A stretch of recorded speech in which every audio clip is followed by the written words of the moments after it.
why are y'all dissecting this young lady's death versus offering your condolences to her family? I'm literally in.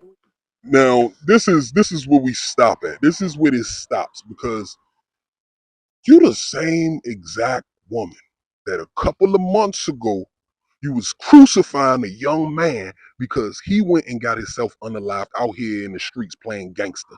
You crucified him. So what's the difference between this young woman and that young man that you crucified some months ago? See, hey, listen, you can't make this up. This is what a lot of men be talking about. The Anton Daniels of the internet. This is what they be talking about where they say it's hard for the average woman to accept accountability. This goes back to childhood. A little girl is raised to be able to get away with more things than a boy. A little girl can lie, get caught in that lie, and be let off the hook way easier than a boy simply because she's a girl. Her punishments will typically be way more lenient than a boy. Boys are raised almost from the start to take accountability, and that is key. This disparity subconsciously teaches little girls a sense of entitlement. This teaches her that she can get away with anything simply because of her gender. They learn to avoid responsibility, thinking that they're like exempt from consequences just because they're females. It's a toxic cycle that's carried into adulthood. The result is a world where too many women think that they can avoid taking responsibility in relationships, jobs, and life in general, all while blaming someone else. This is what's at the cornerstone of female liberation. They never take accountability. But then every now and again, like I said, it's a breath of fresh air. You'll come across a woman who'll be like, yeah, I messed it up with him. He was a good dude, but I just, I wanted to have fun back then. I just, that's rare. That is rare. And I think that is sad, but at the end of the day, it is what it is, though. That's just one of them gotcha moments, though. But anyway, man, listen, we're not doing this to hurt nobody. We're not doing this. I'm not doing this for no back and forth on the internet. I'm not doing this to try to rub in the wound. Whatever. No, I'm doing this to try to stop some of these other young women that may be moving like her because this is the perfect case. This is the perfect case. Here we have a young woman, young, beautiful. She got a father, a mother, a nice roof over her head. She got her own car at 19 years old, middle class. She has a career. She has a career, a promising future. But yet and still, she still got caught up in these streets. That lets you know how dangerous the times are becoming because these are the internet babies. See, we was outside babies. If you over the age of 35, you were outside baby. We was raised outside. Our influences were our friends in our environment, right? But these kids are growing up on the internet. So now it's almost as if the hood is in every house. The ghetto is in every house. The devil is in every house. You think your baby in there watching Paw Patrol or watching cartoons or iCarly or whatever it is, they in there on that internet getting exposed. All it takes is one swipe. I'm telling y'all, man, and there is no parental controls. Most people don't even use the parental controls for their children or their phones or whatever. Kid can get on YouTube and just go crazy, right? So these are the products of that, man. Listen, y'all got to understand that the devil have a louder voice than God. Y'all hear what I'm saying? He has a more alluring voice than God. He has a more enticing voice than God.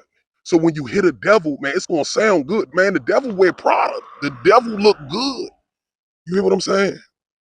And we all know, come on, y'all know the culture. If we talking black culture, man, these kids don't got a chance, man. If you're not a bigger influence than the culture, your kids are going to suffer. And it's not just, see, a lot of people think all I got to do is move my kids out the hood and we good. No. If they're on that phone, the hood will follow you home. Man, come on, man. What are we doing?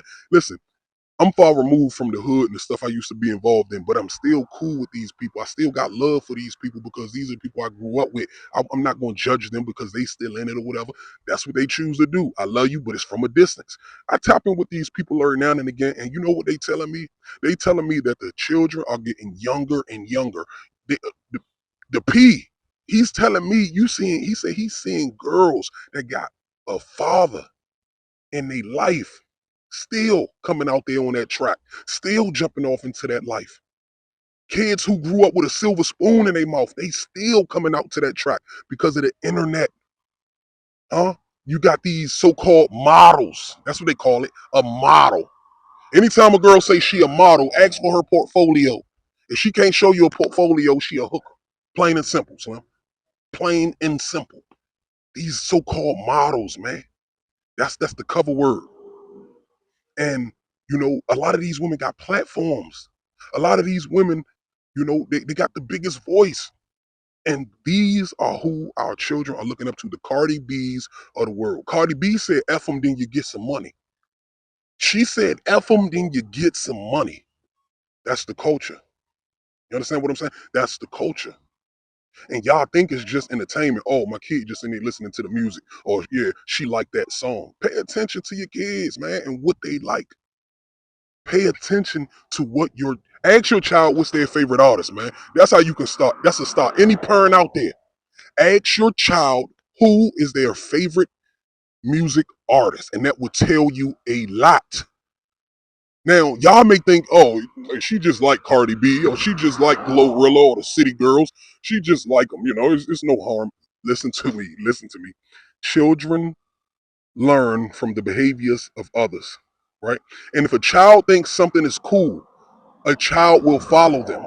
This is why our children in our community, we don't follow the geniuses of the world, the intelligent people. We follow the people that we think are lit, the people with the bag. That's who we follow.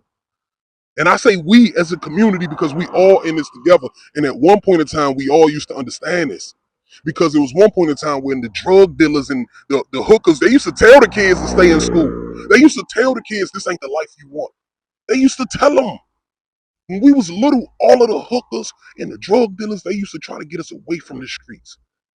But now it's like they want to be movie stars. All of the drug dealer, he online, trying to get clout and like it's crazy. It's a crazy time we living in, man. Where evil is portrayed as good, man. Evil is being portrayed as good. And unfortunately, a lot of these entertainers, these people, they're leading the kids astray. They don't give a damn. They just in it for a check. In fact, a lot of them don't even live the way they talking about. A lot of them be married and booed up. They talking about, yeah, go out here and have a hot girl summer. Huh? And so we have to understand that if we're not the biggest influence in our children's lives, whatever culture that they are in, that they're being brought up in, whatever environment, that is what's raising them. So, yes, this young girl had a father, she had a career, she had all this. But for whatever reason, she still couldn't shake that. She probably thought, oh, I can do both. I could stack my money up and put it towards, because you're having a lot of these people. See, here's the thing. The new goal for the average person, especially 21 and under, or, I'll say 25 and under, is entrepreneurship. If you're not an entrepreneur, if you're not a business owner, you ain't nothing. The standards are getting higher and higher for these children. Remember back in the day when we was younger, bro?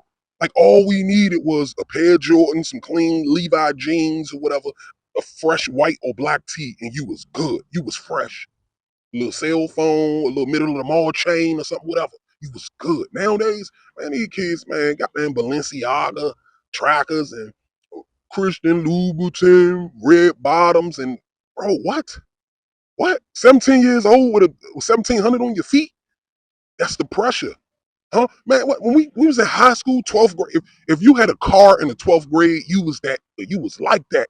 If you had a car, a Honda, goddamn Accord, a Dodge Neon, it don't matter. You was that slim if you had a car, period. Now, you been not pull up with nothing less than a scat pack in 12th grade. You understand that? So the pressure for these kids, man, and we all know your image is everything when you're that young. Your reputation is everything in high school and around that age. We know this. So we do understand where they're coming from. But I'm telling y'all, man, with this internet is a beast, man. The culture is a beast. These people are capitalizing on our failures, man. They leading our kids astray. I know, I know that I'm not the only one that's seeing this. I know it's a few smart people that's listening to this right now that understand what I'm saying. They are normalizing bad behavior right in front of our eyes. And who are affected by it the most? The children, the ones with the undeveloped brains. We were young before. We were a product of our environments before. No matter how good you were, at a certain point in time, you put your foot in that water. You know you did. So we understand what it is to be young and be impressionable, right? We're normalizing bad behavior. If a girl is out here being promiscuous, what do we call it? Oh, she's not promiscuous. She's not a hoe. She's sexually liberated. You should be sexually free to explore, opening up that door. We keep opening up these doors because we came from oppression. So we're opening up these doors, but some people are going too far with it. It's sad, man. It's sad that the times we are living in, man, where evil is being portrayed as normal. And whether you comment on it or not, and you say, oh, well, she's this, she's that in the comment section, the simple fact that you're giving them a view is empowering it, is normalizing it. Now the kids, they look at it and they say, oh, if I go out there and I do some good Christian rap, it's not going to get no traction. Ain't nobody going to look at it. Ain't nobody going to pay attention to it. But if I get out here talking about murdering this man and doing this and doing my ops and all that, oh, then they going to look. That's normalizing it. No matter what you're saying in that comment section. And the more you normalize it, man, the more children are going to partake in it. So it seems as if we don't give a damn. It seems as if nobody give a damn until something happens. Then we cry about that situation and we go right back to contributing to the problem. Tap in.